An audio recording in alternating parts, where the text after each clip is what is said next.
To start building an accordion interaction, hover over the left-hand menu, then click Interaction. Find the accordion template in the list, dragging and dropping it from the menu onto the page. Click anywhere to close the left menu. Once the interaction appears on the page, hover over it until the content toolbar appears in the top right corner. To edit the interaction, click the pencil icon to open the interaction editor. Click anywhere within the text boxes under each panel to start editing.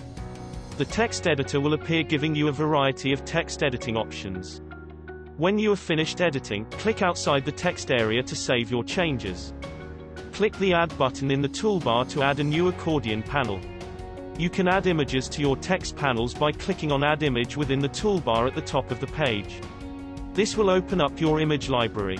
Simply drag and drop the image anywhere over the text area you wish it to appear in. The box will highlight in orange to show you exactly where the image will go. You can then change the image size, space, and alignment by double-clicking the image to bring up the image properties. Once you are happy with the changes you have made, click OK. You can change the style of the interaction too, by clicking Change Style in the Content toolbar. Each interaction will automatically match the color theme set up when you begin creating your module. This can be changed by right-clicking anywhere on the panel to bring up the color picker. Reordering your accordion panels couldn't be easier. Simply drag and drop them into the desired order. Once you are happy with your changes, click Save.